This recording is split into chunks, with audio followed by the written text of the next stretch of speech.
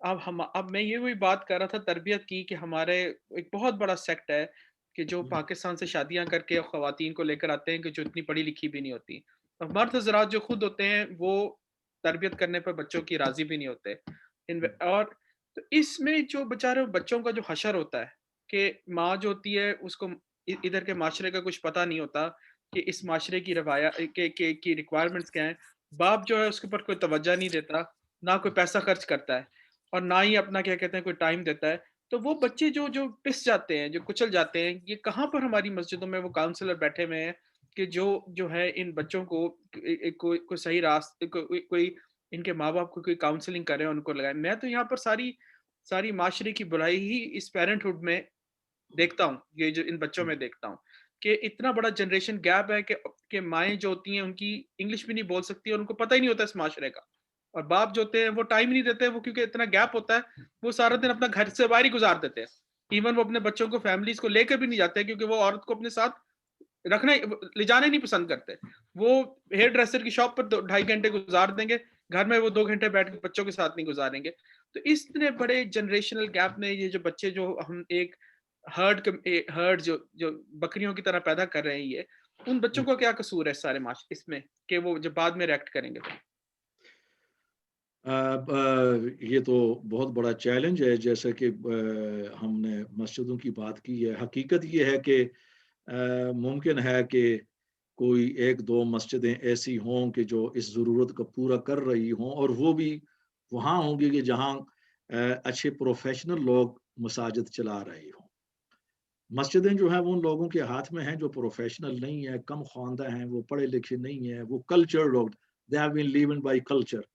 تو اس وجہ سے یہ عظیم ادارے اس معاملے میں کوئی کردار ادا نہیں کر سکے، لیکن میں سمجھتا ہوں کہ ایسی تحریک ہونی چاہیے جو بیداری پیشہ کرے، جیسے کہ سلمان بھائی نے بات کی ہے، اس کی بہت زیادہ ضرورت ہے اس وقت۔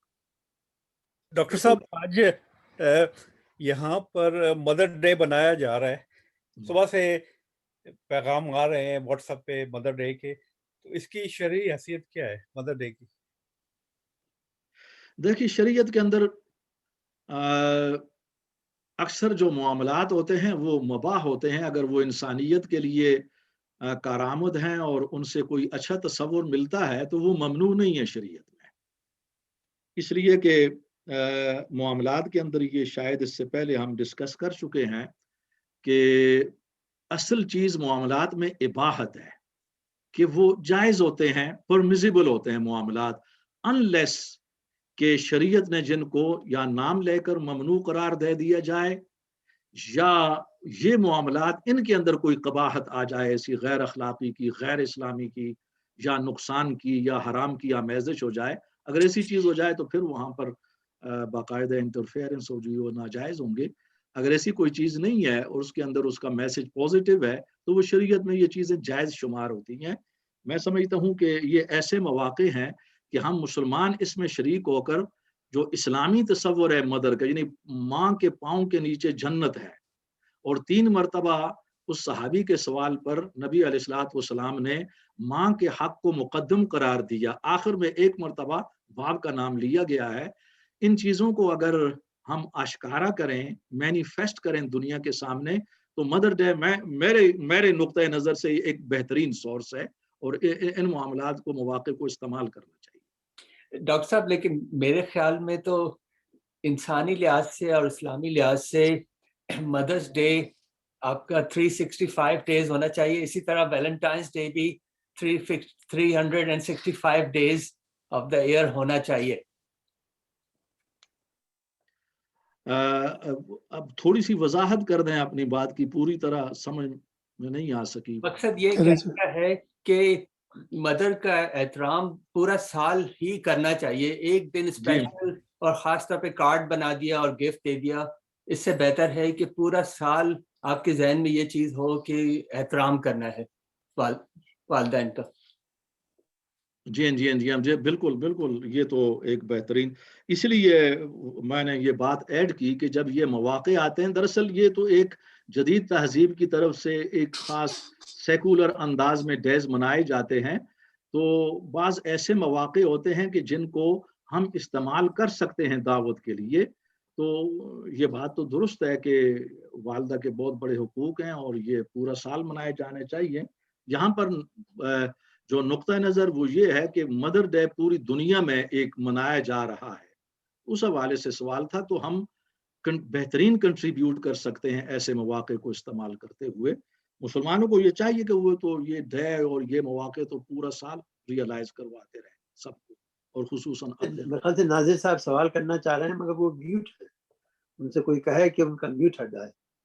ناظر صاحب سوال کرنا آ رہی ہے جی؟ ہاں جی آ رہی ہے آواز جی. جی جی اب آ رہی اب آ رہی ہے. جی ویلکم ہاں ویلکم. جناب ڈاکٹر صاحب ماشاء اللہ ٹاپک کتنا اہم ہے کہ اس میں بہت سارے پہلو جو ہیں ان پہ کافی اچھے بحث ہو بھی چکی ہے.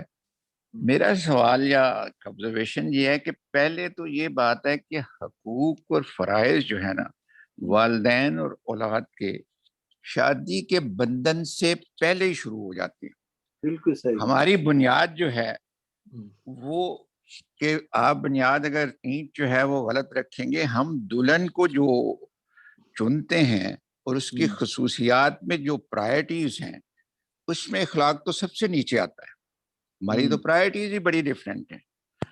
اب جو ہے وہ جب پرائرٹیز ہی ڈیفرنٹ ہیں اور بعد میں ہم پچھتا رہے ہیں، اب اس میں ڈیٹیلز میں آ کر کے جو ہے آپ اگر ذرا غور، ماشاءاللہ سارے ہمارے ساتھی بہت، کہ قرآن پاک میں فیملی سسٹم ایز اے نظام اتنی مائنیوٹ ڈیٹیلز جو ہیں کسی اور سبجیکٹ پہ نہیں ہیں جتنی فیملی لاس پہ ہیں. یعنی آپ مینسٹرل پیریڈ سے لے کر کے طلاق کیا، وراثت کیا، ہر چیز جو ہے وہ، یعنی یہ نظام وہ نظام ہے کہ جو معاشرے میں توازن رکھنے کے لیے اہم ترین ہے. ہمارے جیسے ملک میں جہاں قانون کی کوئی پرواہ نہیں ہے، رول آف لا ویسے ہی ختم ہے، کچھ ہے. یہ ایک آخری ہوپ ہے جس میں اب دراڑیں پڑنی شروع ہو چکی ہیں، اور جو ایک ایسا زبردست نظام تھا جو مغرب کے لیے بھی میں سمجھتا ہوں کہ اسلام کی دعوت میں سب سے اہم رول ادا کر سکتا تھا. اچھا، اب اس کے بعد آپ نے ریفرنس تو دے دیا سورہ بنی اسرائیل کی 22 اور 23 سے لے کے 25 آیات. اس میں اتنے مائنیوٹ ڈیٹیلز ہیں، اصول مطلب جو والدین کے لیے کہ جی آپ نے اف تک نہیں کہنا، آپ نے جھڑکنا نہیں ہے، آپ نے نرم لہجے میں بات کرنی ہے، گفتگو میں آپ نے جو ہے وہ ان کے سامنے اکڑنا نہیں ہے، یعنی اطاعت کرنی ہے، اور ایک آخری میں دعا کرتے رہنا. اب دعا دونوں پہ لازم ہے، اولاد بھی دعا کرے والدین کے لیے اور والدین بھی اولاد کے لیے دعا کرے. یعنی وہ ایک پورا چارٹر جو ہے وہ دے دیا گیا ہے کہ بھئی آپ کا کیا ہے. اسی طرح اولاد پہ جیسے آپ کی میں نے ایک آپ کے یہ فتووں کا جو ہے یورپین جو جس میں ہمارے بھی مفتی صاحب جو ہیں تقی عثمانی صاحب بھی ریفرنس، وہ کتاب میں یہ باقاعدہ طور پہ فتویٰ دے رہے ہیں کہ بہو جو ہے وہ والدین کی خدمت جو ہے وہ اس پہ لازم نہیں ہے. یعنی اب وہ ایک لحاظ سے فتویٰ تو بہرحال ایک لیگل قسم کا ہو گیا نا تھوڑا سا، تو لہٰذا یہ تربیت جو ہے وہ اس میں اگر ہمارے ذہنوں میں یہ آ جائے گی تو وہ اخلاقیات جس پہ آپ تھی وہ اس سے بعید ہو جائیں گے کہ بھئی ہاں اصولی طور پہ متعین وہ کر دیا تو کر دیا. وہ پھر اسی طرح مہمانوں کا بھی وہ اس میں فتویٰ تھا جی مہمان کی خدمت کرنا فرض نہیں ہے. اسی طرح اگر عورت تھوڑی سی بیمار ہے بیوی تو اس پہ بالکل ہی کوئی فرض نہیں ہے کہ وہ خامن کی خدمت بھی نہ کرے. اب اس قسم کی کانسیپٹس آپ کی لبرل دنیا میں جب آ رہی ہیں تو ہم تو بہت پیچھے رہ گئے. تیسری چیز جو ذوی قربا کے بارے میں آپ نے فرمائی اور اس کو آپ نے بہت اچھی طرح ایکسپینڈ کیا، اس میں میری جو ہے وہ نظر پڑی، اور اس میں ڈاکٹر اسرار صاحب تو بہت اس میں سورہ منقطع ہو گیا ہے تو اس میں تو بڑا ہاں 177 جو آیت ہے سورہ بقرہ کی جسے آیت البر کہا جاتا ہے، تو اس میں جو ہے وہ بہت بڑا مطلب واضح طور پہ وہ آت المال علی حبہ ذوی القربا، وہ تو ایک پرائرٹیز میں آ گیا کہ ذوی القربا جو ہے وہ تو بلکہ ڈاکٹر صاحب تو اس پہ بڑی کہ نیکی کی حقیقت جو ہے وہ اس میں ہے کہ وہ نماز، اور اس آیت میں تو جو ہے نماز زکوٰۃ کو سیکنڈری اہمیت دی گئی ہے.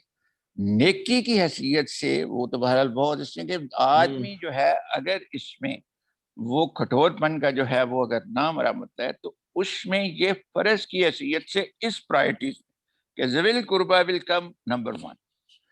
اب ذوی القربہ میں آپ نے جو تشریف فرمائی کہ اس میں صلہ رحمی ہے، یقیناً صلہ رحمی ہے، لیکن اس کی آپ نے لائن آف ڈیمارکیشن کہاں؟ کیونکہ ہمیں جو ہے نا اس میں کنبہ پروری یا نیپوٹزم کی طرف جانے والی، اور حضرت عثمان رضی اللہ تعالیٰ عنہ پہ تو ایک جو ہے بہرحال مخالفین تو چھوڑیں، لیکن ان پہ ایک یہ ہے کہ جی وہ ٹل ٹورڈز دا کنشپ اتنا زیادہ ہو گیا کہ اس میں وہ جو ہے ان پہ سب سے بڑا الزام جو ہے مخالفین نے یہی لگایا، اور اسلامی سلطنت میں رکھنے ڈالنے کی سب سے بڑی وجہ یہی رہی کہ انہوں نے صلہ رحمی کو that was touch too far. تو where the line of demarcation will be کہ بھئی ہم جو ہے صلہ رحمی میں جو ہے وہ یہاں تک بڑھیں، اس سے آگے رہ جائیں. جزاک اللہ. یہ پہلے تو آپ کی بہت بہترین کنٹریبیوشن تھی، اللہ تعالیٰ آپ کو جزا عطا فرمائے. آخری نقطہ ایک سوال کی حیثیت رکھتا ہے اور میں اسی کی طرف آ رہا ہوں. قرآن کریم میں بار بار ایک بات جو ہے وہ اس کا اعلان کیا جاتا ہے اور مختلف انداز میں اسے پیش کیا گیا ہے کہ تعاونوا علی البر والتقوی ولا تعاونوا علی الاثم والعدوان. یہ سورہ المائدہ کی پہلے رکوع کے اندر آغاز کی یہ سورت ہے، اس کا حصہ ہے، وہ آیت لمبی ہے ذرا.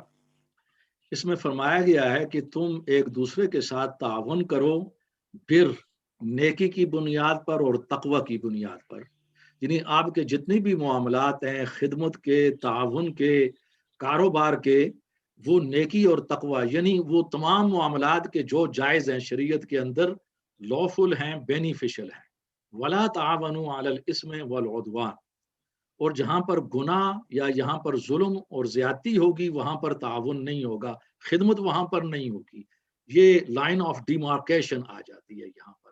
اچھا، یعنی اس میں یہ ہے. پھر اس کی حضور علیہ الصلوۃ والسلام نے اب تشریح بھی کی ہے. آیات اس کے علاوہ اور بھی ہیں جو اسی نوعیت کی ہیں، لیکن بہرحال یہ ہے کہ کافی ہے. حدیث بھی ایک پیش کرنا چاہتا ہوں کہ لا طاعت لمخلوق فی معصیت خالق، کہ جہاں اللہ تعالیٰ کی نافرمانی آتی ہو. دوسری احادیث میں یہ ہے کہ جو نظام اللہ تعالیٰ نے پیش کیا ہے قرآن کی شکل میں اور حضور نے انسانوں کے لیے، اگر اس کو نقصان پہنچتا ہو کسی کی بھی خدمت میں اور تعاون کے اندر، تو اس کو ترک کیا جائے گا اور اللہ تعالیٰ کی رضا کو مقدم کیا جائے گا. تو یہ چیزیں والدین کی خدمت کے لیے بھی ہیں، قرابت داری کے اندر بھی آتی ہیں. یہ چیزیں آپ کی تجارت میں بھی ہیں، آپ کی سیاست کے اندر بھی ہے، سیاسی نظام بھی ہمارا اسی کے اوپر ہوگا. تعاونوا علی البر والتقوی ولا تعاونوا علی الاثم والعدوان. اور لا معصیت لمخلوق، لا طاعت مخلوق کی اطاعت نہیں کی جا سکتی ان معاملات میں فی معصیت خالق، جہاں خالق کی نافرمانی آ رہی ہو. تو یہ ایک ڈیمارکیشن ہے. اور اس لیے اسلام کی تعلیم یہ ہے کہ لوگوں کو اسلامکلی ایجوکیٹ کیا جائے. جہاں دنیاوی طور پر ایجوکیٹ کیا جاتا ہے اسلامکلی بھی، تاکہ یہ کنفیوژن پیدا نہ ہو.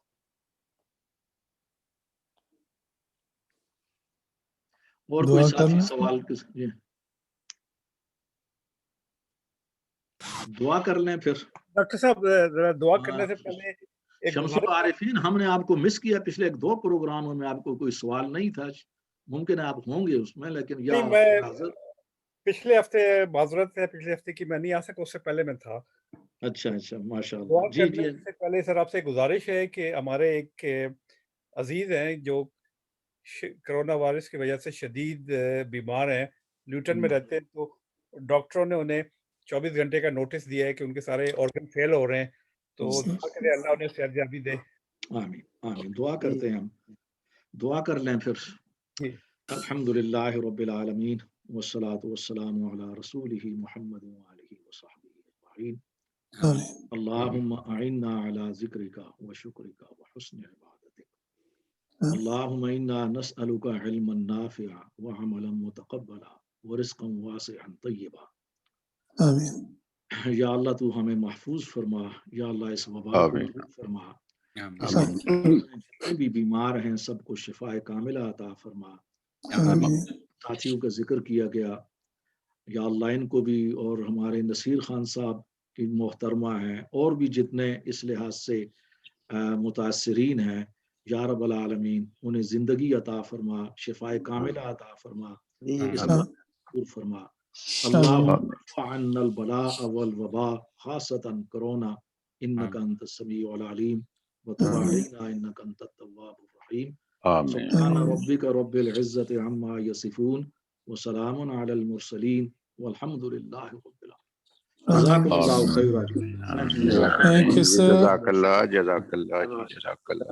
فی امان اللہ، السلام علیکم، خدا حافظ جی، خدا حافظ جی۔ السلام علیکم ورحمۃ اللہ وبرکاتہ۔ وعلیکم السلام۔